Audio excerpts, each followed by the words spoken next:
Good morning, guys. Another day for me and Ruppert. I did the other dogs.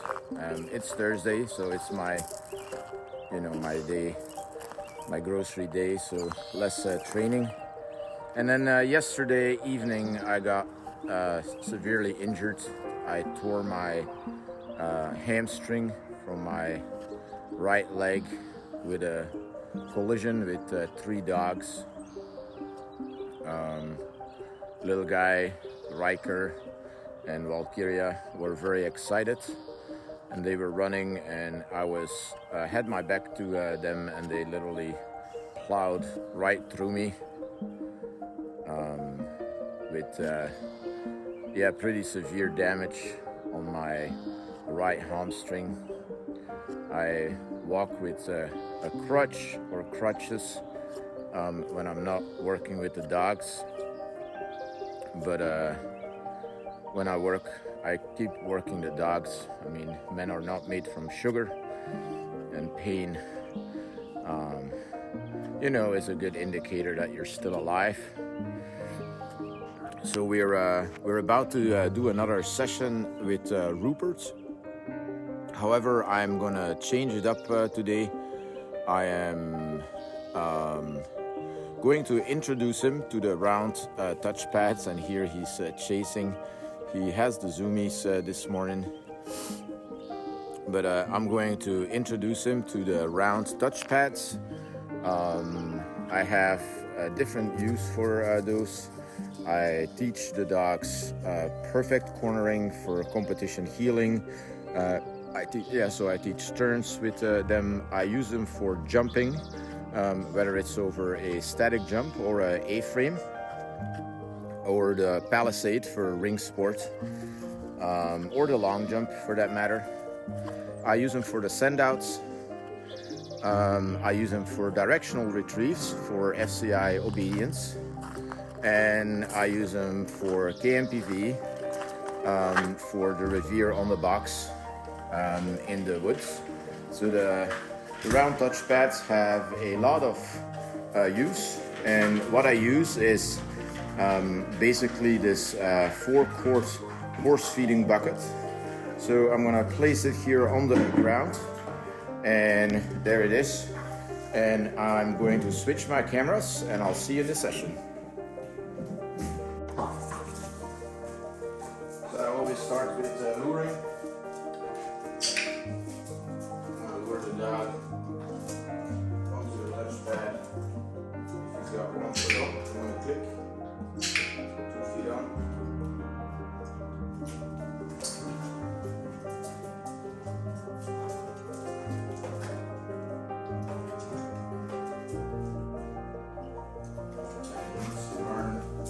This is a small touchpad for a big dog, so I have bigger touchpads if that is.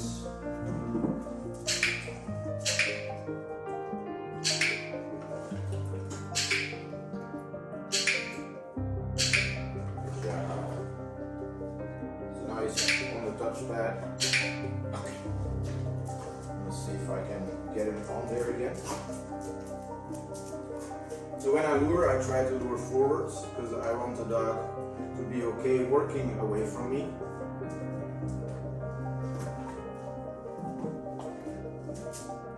And he's avoiding the touchpad here.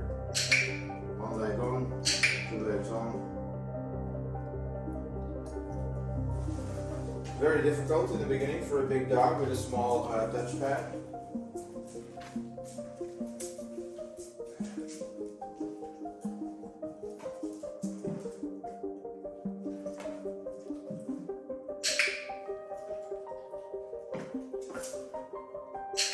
So I need to take a bigger touchpad. This is going too slow for me.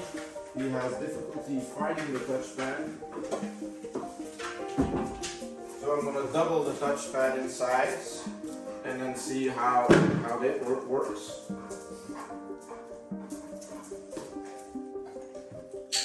A lot better. So first I'm going to teach him the behavior to go onto the touchpad, and I'm teaching that away from me.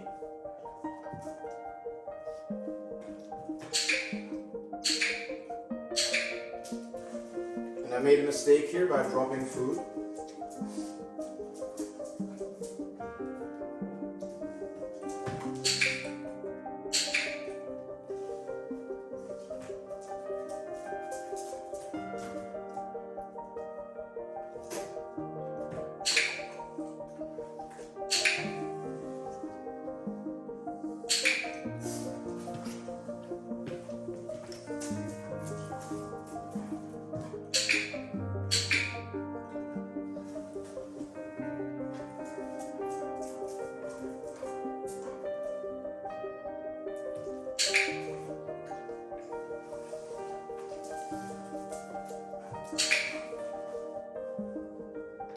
I dropped food again. My leg is burning without my crutches. It's really painful.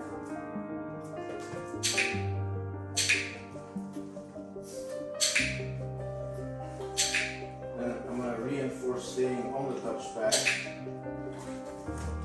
and call him off.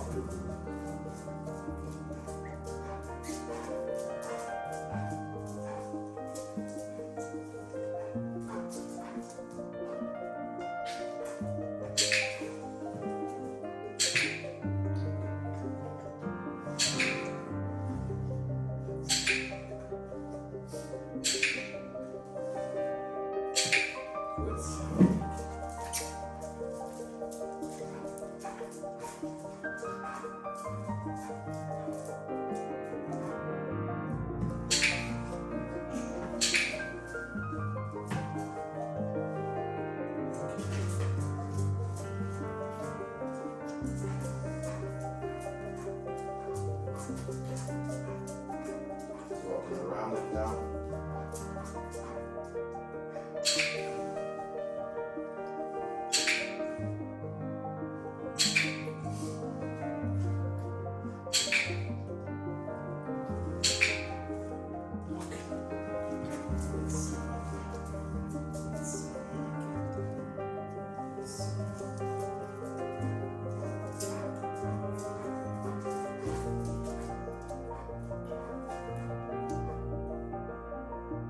At my hand, he still doesn't have the behavior. He's still very obsessed with the lure hand, so he is not grabbing that. He needs to go onto the touchpad. So this will take a couple more repetitions. Especially the way I do it. I don't like teaching the touchpads coming towards me. I like the touchpads going away from me.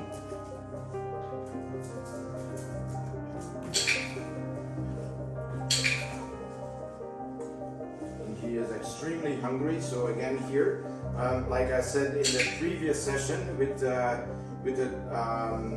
touch board in the sit and the down, one of the things that I need to do with him, if there's a new thing working with his brain, I should feed him a little bit more. You can see he's literally hunting for food right now. So better to do some other work before I do this. This is again a lesson learned for me. Give him a little bit of food. Okay. And I'm going to focus on getting onto the touchpad rather than staying on the touchpad. I think for now this is more important.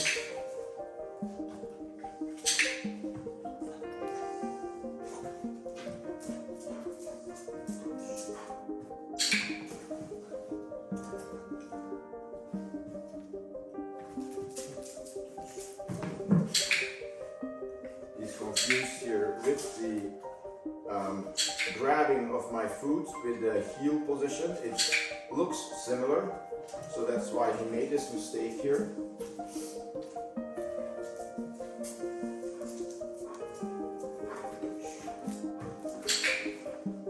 I think I'm going to switch my visual cue to my right hand as the left confuses him.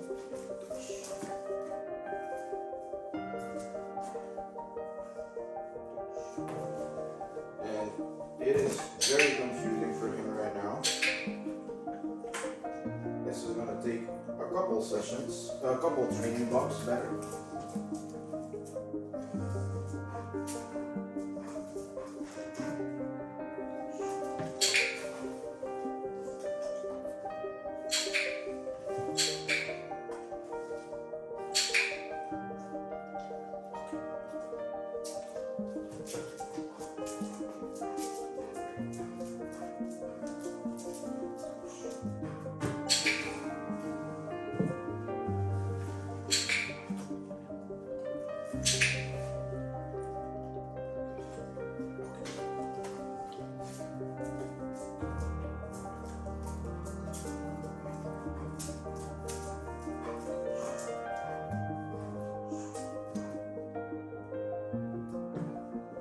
things he needs to down. So my signal approximated down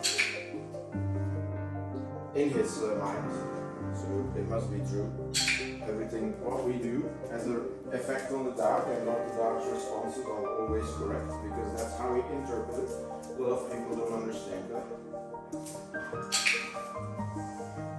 That's why we need to analyze what we do. I am getting a little bit of progress here.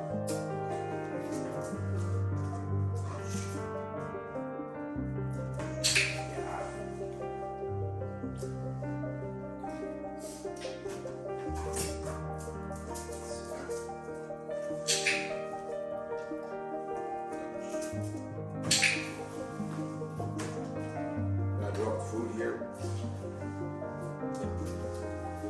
I can barely get it because I can't bend down with my torn hamstring. Literally my muscles literally torn to pieces.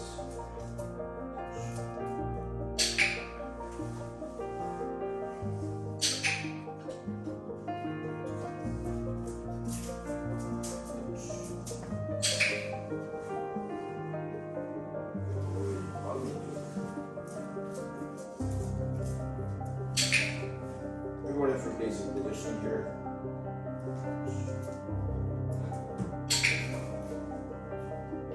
Let's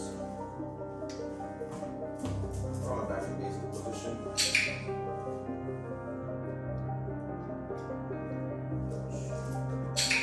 Good, so getting a little bit of progress here. I'm almost out of food.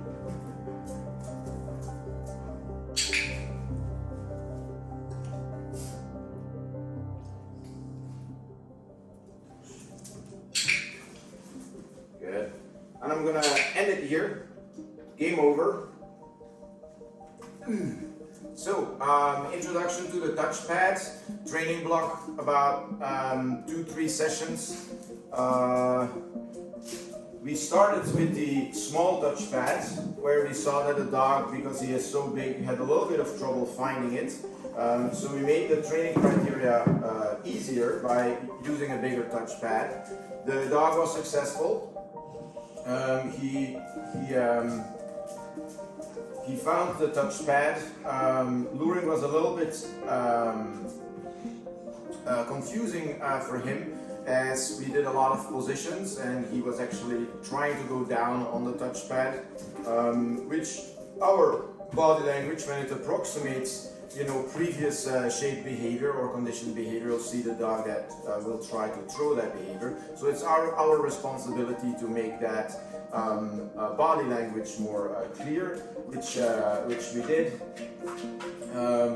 The dog wanted to come in basic position, so I actually gave him the visual cue of basic position to reinforce that basic position and start from there, going to the touchpad, and that was actually successful.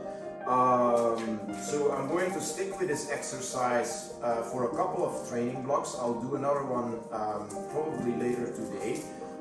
Again, the goal for these touchpads are various behaviors, more complex behaviors. So like I said, I do jumping, turning, cornering, palisades, send outs, directional retrieves, send outs, the revere box, and so much more. So I hope you find this, now he wants to play here. I think this was a good session, and I will see you in the next one.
So second session of the day with Ruppert. I decided to stay with touch pads, but take it outside.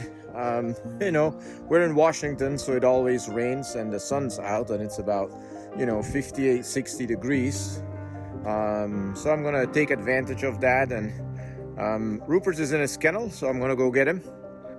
I'm just gonna cut him loose so he can go potty, and then yeah, let's try the touch pads outside. Might be maybe a little bit too much for him because I am. It's only been his first session this morning, and he's used to working in the garage.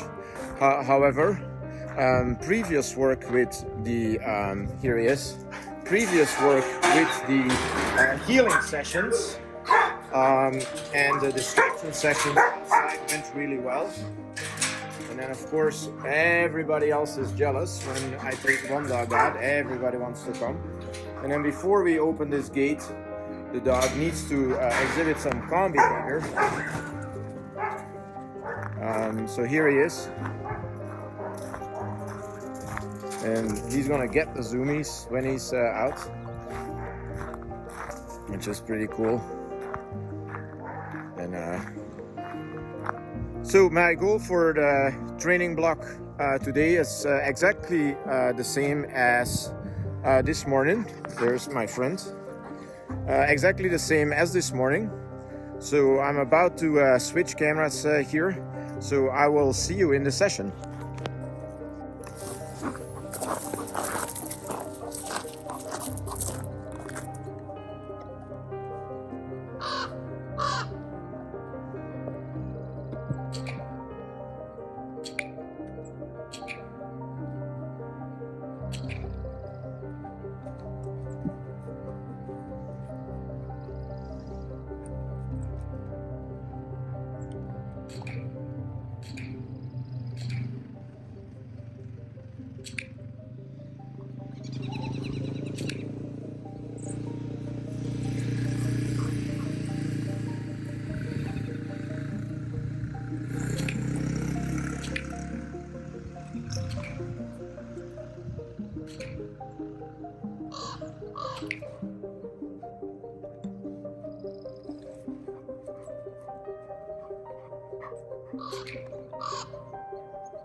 Session 1 went well.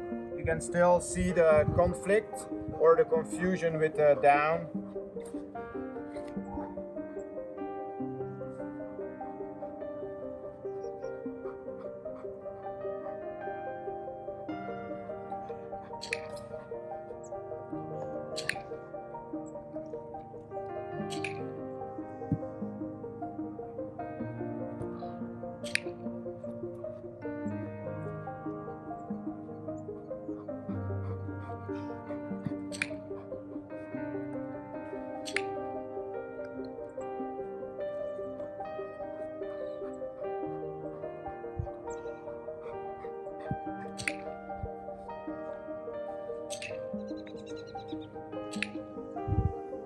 One thing that is different for him is in the morning session I put a smaller touchpad on, and so this time I forgot, and so the surface is different because now he can actually pressure that down.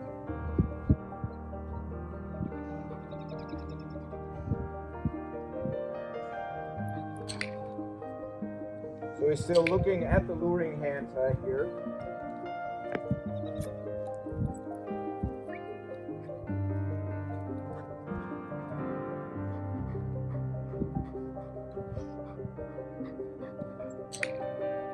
And very important in this work is that you let the dog work away from you and not towards you. Because we're doing a lot of engagement work, which always brings the dogs towards us. So in this work, we're actually teaching the dog that it's okay to also go away from you.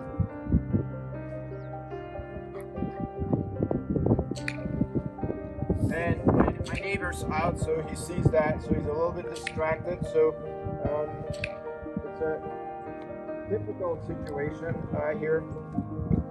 I think I'm about to go grab another touchpad here.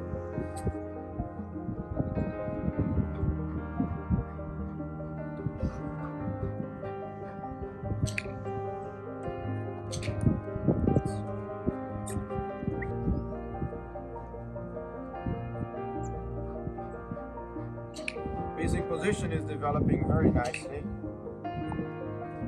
It's a secondary behavior here that I reinforce.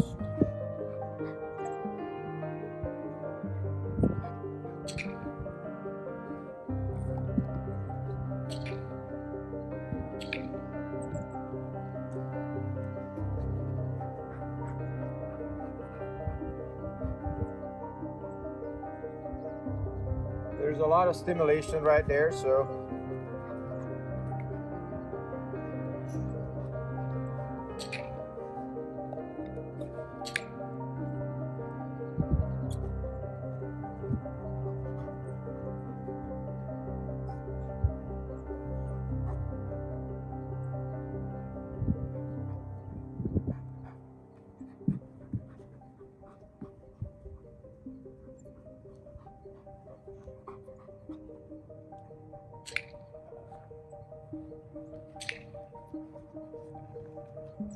okay.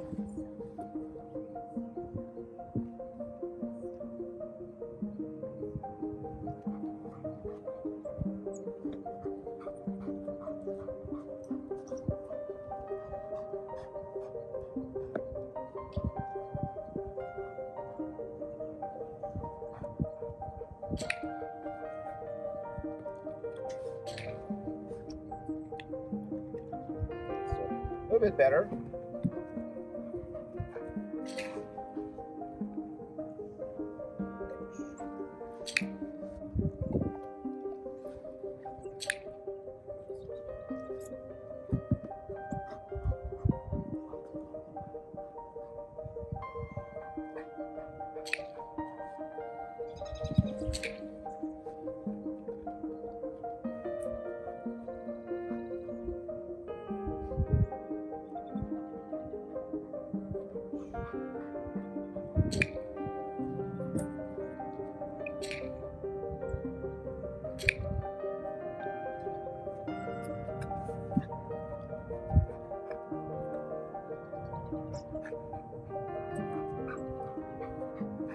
So you can see that social contact petting is too much as a reward because it gets him too excited. So I need to watch out with that and just stick with food.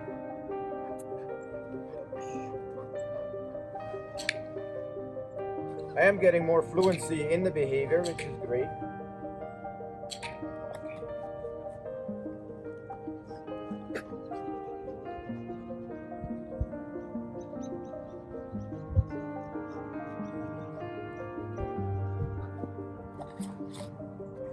You can see that social body contact absolutely gets him wild up, so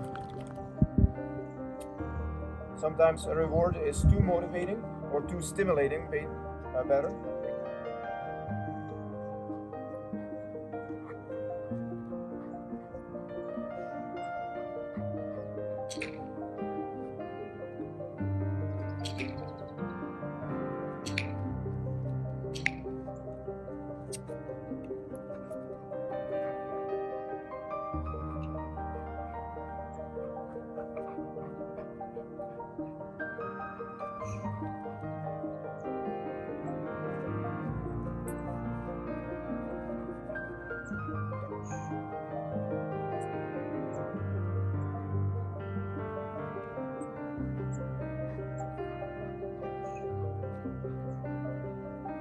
Okay, So this distance is obviously too much because I had 3 failures here back to back, so I need to slow down my criteria and go closer again.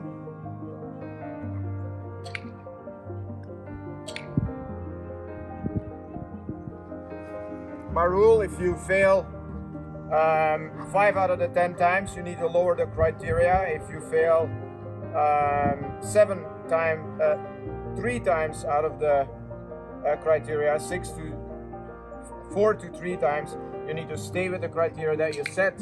And if you're only failed 2 or 3 times, you can actually raise the criteria, and that's out of 10.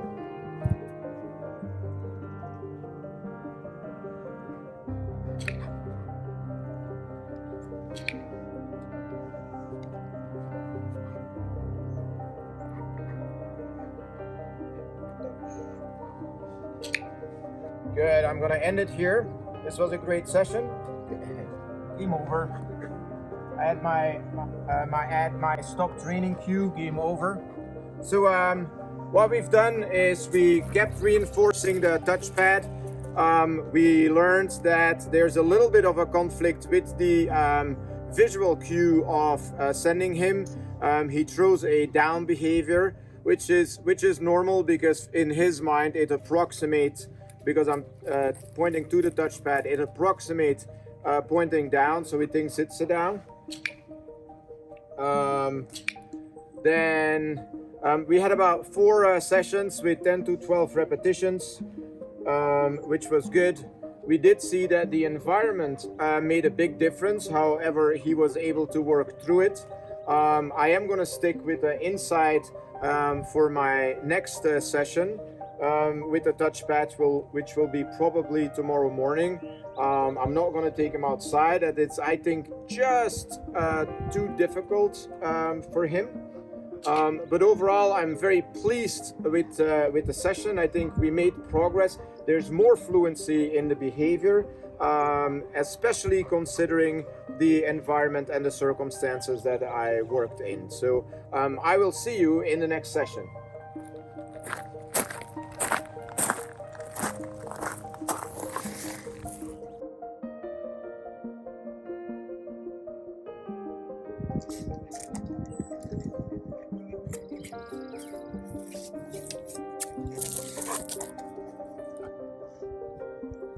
So I decided to give Ruppert a brushing here. I'm basically gonna start feeding him while I brush him. A lot of dogs love the feeling of the brush. And the rake that I use, it's a rake from Furminator. It's a pretty easy rake. So when he's calm, I sometimes just feed him.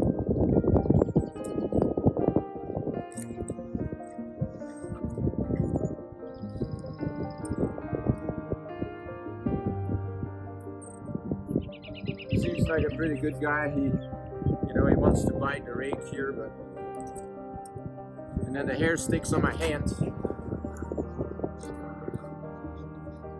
because of the doggy slobber here.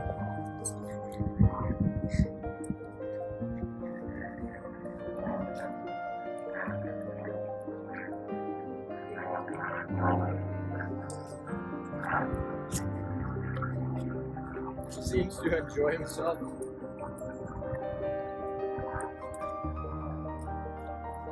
There's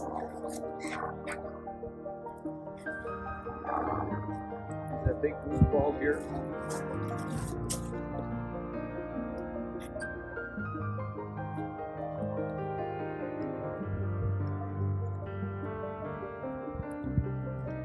I actually might need to use a regular Furminator, as the rake is not going through all the big plugs here.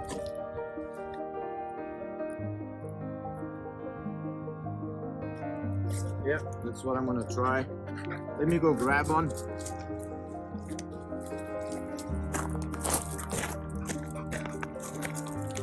So we got the regular Furminator here.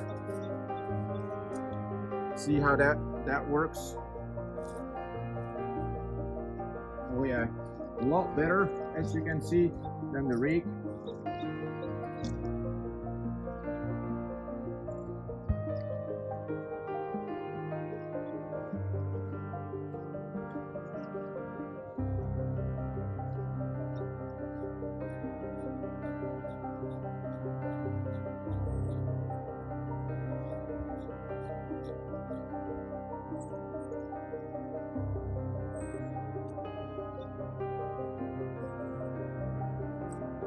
He's just grabbed my other Terminator here, my rake.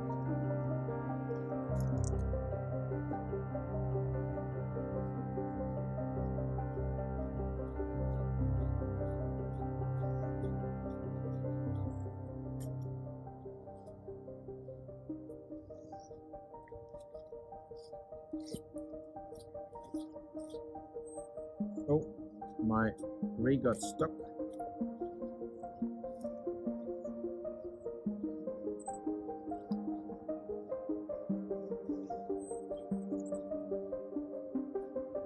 You do need to watch out with a Terminator that you don't put too much pressure on the skin, as you could potentially hurt the dog.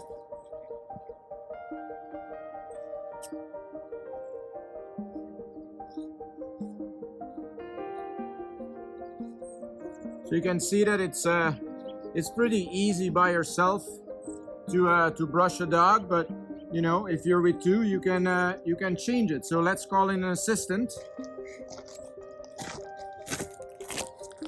So one of the things that what you can do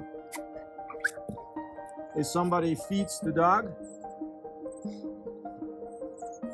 and not kibble lots of kibbles at the time. You give him one kibble and gets his focus a little bit, have him stand up while the other just brushes the dog. It's a very fast way, and you give a kibble each, 30 seconds or so. It's a good focus and luring exercise.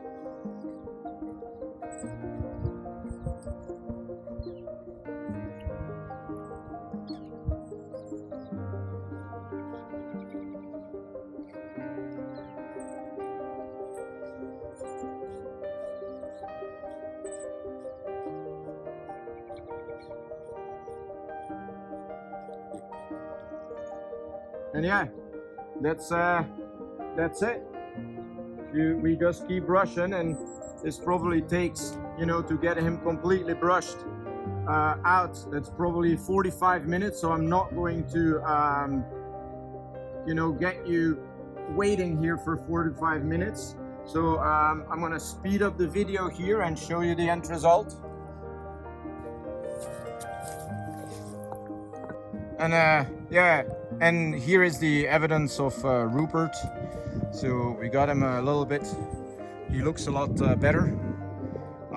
So yeah, clean dog, fur for the birds so they can make nests. I will see you in the next session. Look at that whore. Probably can't say that on the internet, but it is true. Okay, so after brushing, you call in an assistant, and the assistant can clean up the hair. This is great. This is my buddy Charlie. I am, like I mentioned this morning, my hamstring is torn, so it really hurts. So Charlie offered to help here, and yeah, we pick up the fur because all the other dogs are gonna roll in it and then bring it in my house, and then yeah, I'll have a angry wife, which is not good. So and it's better too, so than leaving all the mess around. So yeah, here we are, brush job done, about 4 gallons of fur. So that was it for this video. I will see you in the next one. You guys have a great day. Bye.